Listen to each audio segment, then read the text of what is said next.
Nous sommes de retour sur le plateau du JT 4NAT pour cette édition dédiée à la sécheresse géotechnique et avec nos experts que je vais vous présenter d'ici quelques minutes, nous allons tenter de connaître les moyens de prévention pour tenter de limiter ce risque. Avec moi, à distance, nous avons déjà Franck Béchade, expert construction chez AFB Expertise que nous retrouverons d'ici quelques minutes. À mes côtés, Sébastien Burlon, directeur d'études chez Terrasol. À ses côtés, Nicolas Baudusseau, directeur des fonds publics et de la prévention chez CCR. Et enfin, Alassane Ba, responsable actuariat, inventaire et réassurance IARD à la direction technique de la Banque Postale. Merci messieurs, bonjour, merci d'être avec nous. On va commencer par Franck Béchade qui est à distance. Monsieur Béchade, vous nous entendez? Quel rôle, pour commencer, peuvent jouer les experts dans la prévention des risques liés au retrait-gonflement d'argile? Est-ce que vous pouvez nous parler un peu des approches techniques et de la transmission de savoir par exemple? L'idée simple, c'est de chercher de trouver des solutions de bon sens, simples et peu coûteuses pour stabiliser à vie les constructions assises en terrain argileux et puis quelque part sauvegarder la solidarité nationale sécheresse parce que le régime est bas de l'aile un petit peu du point de vue financier. Ça, c'est le premier point.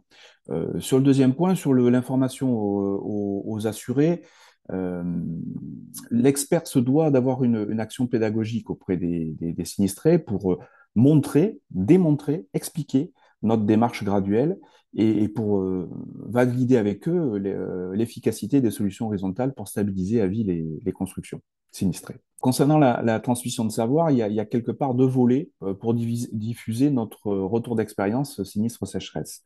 Le premier auprès des préventeurs, que sont l'État, la CCR, les assureurs, les organismes de prévention, et enfin les propriétaires des 10 millions de maisons à risque. Parce qu'on a un stock de 10 millions de maisons dont il faut s'occuper. Ça, c'est le premier point. Et le deuxième point, c'est au niveau de la formation des experts et des géotechniciens.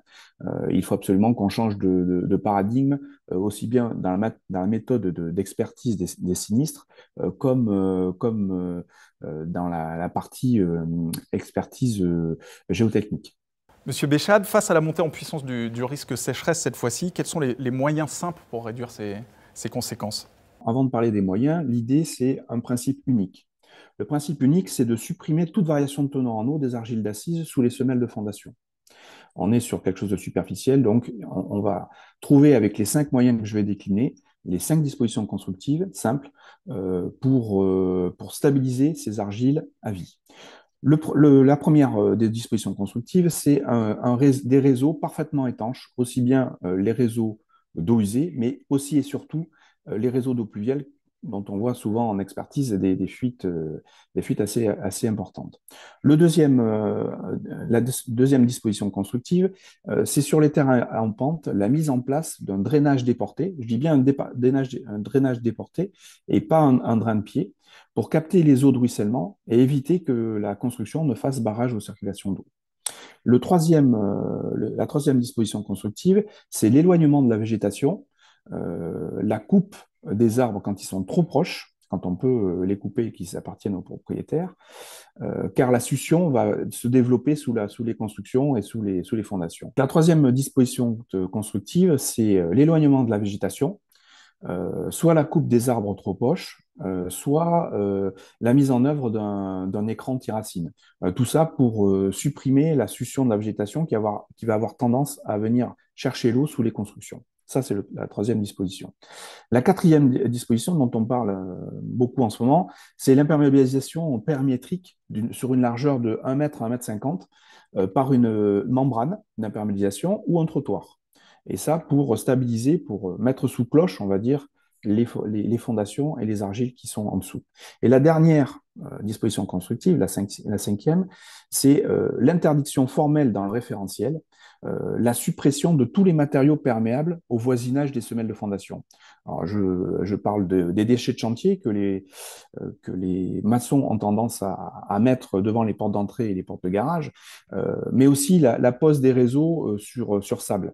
Quand je parle d'éloigner les réseaux, c'est pour cette raison-là.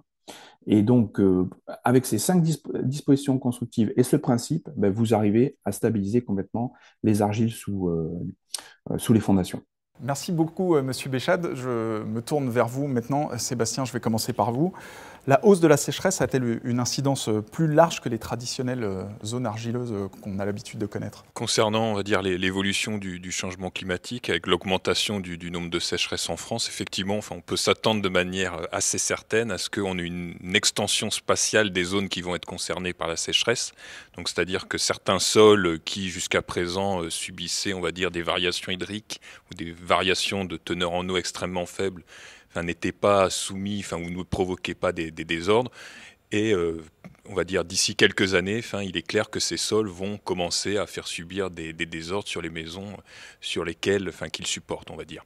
Et l'autre point qui est important, c'est qu'effectivement les sécheresses, on va dire, sont de plus en plus intenses, et donc les zones qui sont potentiellement déjà concernées, donc le bassin parisien, la région des Flandres, dans le nord de la France, ou tout le bassin aquitain, enfin, sur ces zones-là, on va avoir des désordres qui vont augmenter en fréquence encore, avec des désordres et des sinistres qui vont augmenter en intensité et donc avec des coûts qui probablement augmenteront. Est-ce qu'on connaît aujourd'hui de nouvelles techniques pour essayer de prévenir ces phénomènes de sécheresse ou en tout cas leurs conséquences? On connaît les micropieux, mais peut-être qu'il y en a des nouvelles. Quel est votre point de vue? Sur le traitement des désordres qui est lié au retrait-gonflement, enfin, on va dire que la France a déjà initié énormément de projets de recherche sur ce thème-là, et donc on a à notre disposition d'ores et déjà, enfin, tout un arsenal de techniques, de procédures qui permettent tant d'agir sur les causes que d'agir sur les conséquences du retrait-gonflement. Il se trouve actuellement qu'on agit énormément sur les conséquences, notamment via les techniques de micropieux, qui sont pas toujours déployées, on va dire, comme elles se devraient, c'est-à-dire qu'on ne vérifie pas que la maison est apte à résister aux efforts que les micropieux vont induire. Et donc, enfin, une des idées par rapport à l'amélioration des techniques, telles que vous avez posé la question, en fait, ce serait de privilégier, on va dire, le traitement des causes avec des mesures, enfin, dites horizontales qui s'avèrent plus douces et potentiellement moins coûteuses. Et en ce qui concerne peut-être d'autres choses, on va dire, qui relèveraient encore du champ de la R&D, effectivement, il y a d'autres méthodes potentielles qui pourraient être intéressantes, mais qui restent néanmoins, on va dire, à tester, à valider, à déployer industriellement. Donc on peut penser à la technique du CEREMA avec de l'infiltration d'eau sous les maisons, même si ça ressemble déjà beaucoup aux solutions, on va dire, horizontales. Enfin, on pourrait qualifier les unes, à savoir les horizontales de passives et celles du CEREMA, on va dire, d'actives. Et ensuite, on a, on va dire, toutes les méthodes, on va dire, qui sont basées sur des injections de coulis diverses et variées, qu'il faut encore asseoir l'efficacité.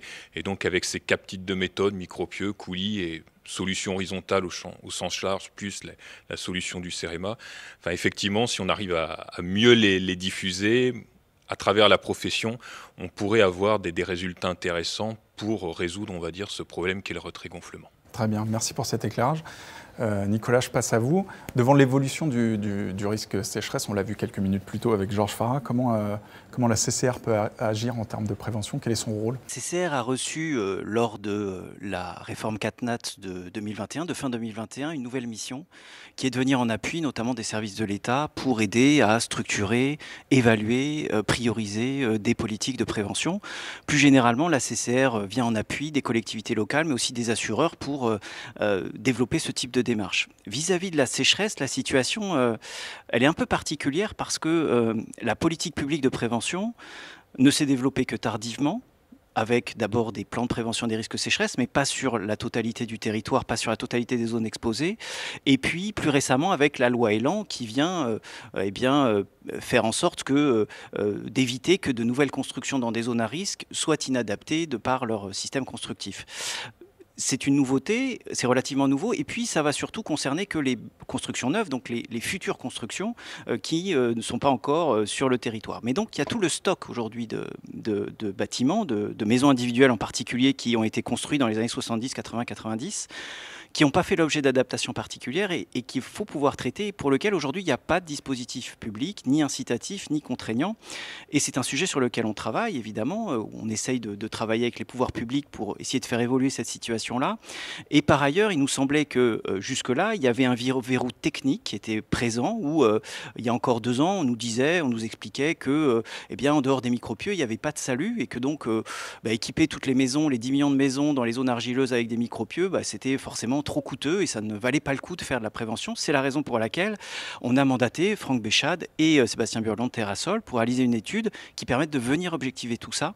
Et on a été assez surpris, pour être honnête, des résultats qui montrent que les solutions qui gèrent les causes de la sécheresse, donc les solutions horizontales dont parlait Sébastien Burlon à l'instant, sont extrêmement efficaces, sont moins invasives, moins coûteuses et peuvent être mises en place plus rapidement que les actuels micropieux qui reste la solution quand même majoritairement utilisée dans les gros sinistres. Très bien. De quelle visibilité dispose finalement la Caisse centrale de réassurance face aux futurs sinistres liés à la sécheresse? Alors il y a deux types de visibilité, je dirais à deux termes.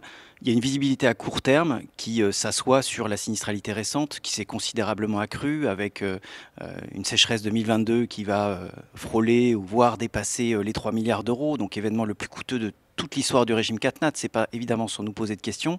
Ça met en tension le régime CatNat, ça le déstabilise et à plus long terme, on sait qu'il y a une dérive climatique qui va accroître évidemment ce déséquilibre qui commence à se manifester. Et donc par rapport à ça, il nous semble qu'il n'y a pas 50 façons de le traiter. À court terme, et je pense qu'il faut être assez clair dessus, à très court terme, la prévention ne fera pas son œuvre. Parce qu'il faut du temps. La prévention, c'est du long terme. Il va falloir du temps pour que les choses se mettent en place. Et donc, à court terme, il nous faut une augmentation des ressources du régime. Mais à long terme, si on veut que cette augmentation des ressources du régime ne revienne pas tous les 5-10 ans de manière absolument nécessaire, parce que les choses ne cessent de s'aggraver, il faut agir sur la prévention de manière massive et de manière régulière et s'inscrire dans, effectivement, à 5, 10 ans, 15 ans, pour avoir des résultats qui soient assez significatifs. C'est comme ça qu'on voit les choses à ce stade. Très bien, merci Nicolas. Alassane, à votre tour. Vous, en tant que porteur de risque, aujourd'hui, quels sont les leviers de prévention dont vous disposez face aux conséquences du RGA? En tant que porteur de risque, à la Banque Postale Assurance, on a des leviers qui s'offrent à nous. Le premier, c'est maîtriser l'exposition au risque. Donc, c'est le premier levier qu'a tout assureur. Mais sur ce point, se pose la question de la mutualisation. Donc, je ne vais pas revenir là-dessus parce que on peut élargir le débat. Et le deuxième point, c'est plutôt la prévention. Donc, nous, on a plutôt, avec l'ADN du groupe La Banque Postale, qui est Banque et Citoyen, plutôt travaillé sur la prévention de la sécheresse. Et pour ça, on a beaucoup travaillé en fait avec la CCR pour identifier à la fois nos clients qui sont dans des zones à risque. Donc, chaque année, on actualise une base de données qu'on communique à la CCR et en retour qui nous envoie la liste de nos clients qui sont identifiés à des zones à risque. Et nous, on envoie des mails et des emails et des messages à ces clients pour les indiquer les mesures à prendre pour faire face, les mesures de prévention à prendre pour faire face en fait à ces risques. Donc, principalement, ce sont les mesures horizontales qui ont été évoquées, qui sont préconisées aux clients. Et on renvoie aussi nos clients dans les mairies, en fait, pour voir les plans de prévention existants en deuxième position. Quel est l'impact aujourd'hui réel de la prévention sur votre sinistralité sécheresse? Est-ce que vous arrivez à la mesurer? Est-ce que c'est efficace? En termes d'efficacité, c'est difficile à quantifier. Par contre, ce qui est sûr, ne rien faire, c'est encore plus dangereux en fait. Donc, ce qu'on voit par rapport aux études qui ont été présentées, les mesures horizontales ont des impacts. Parce qu'aujourd'hui, le problème de la sécheresse, c'est les mouvements de l'eau en fait. Donc, nous, on communique à nos clients les mesures à prendre pour maîtriser l'eau autour du bâtiment et on espère que ça génère une baisse de la sinistralité. Donc ça, c'est l'effet direct escompté. Et ça nous évite aussi des sinistres de deuxième génération. Le troisième point sur lequel on espère en fait un apport de ces mesures, c'est la réassurance. Parce que je pense que vous n'êtes pas sans savoir, aujourd'hui, les réassureurs ont de moins en moins d'appétit en fait pour la sécheresse. Donc aujourd'hui, mettre en place la prévention nous permet, c'est un argument qu'on utilise envers nos réassureurs pour accepter nos risques. Très bien. Une dernière question pour conclure cette discussion. Aujourd'hui, quelles sont les mesures de conservation à mettre en place quand on est sinistré par la sécheresse? Quand on est sinistré par la sécheresse, la première des choses qu'on préconise à nos clients, c'est l'expertise pour déterminer la cause. Et la deuxième des choses, pour éviter la dégradation du sinistre, c'est plutôt mettre en place finalement des mesures plutôt horizontales, c'est-à-dire tout ce qui est couper les arbres et arbustes qui sont autour du bâtiment ou mettre en place des écrans anti-racines Gérer l'eau, en fait, expertiser les canalisations, parce que tout ce qui est fuite d'eau, en fait, ça génère en fait une dégradation des sinistres sécheresse. Finalement, c'est protéger en fait les contours de la maison, que ce soit les eaux pluviales, en fait, la stagnation de l'eau autour du bâti, c'est ce qu'il faut éviter. Merci à tous les trois messieurs en plateau, merci à monsieur Béchade à distance et moi je vous propose de retrouver tout de suite les traditionnelles brèves autour des risques naturels.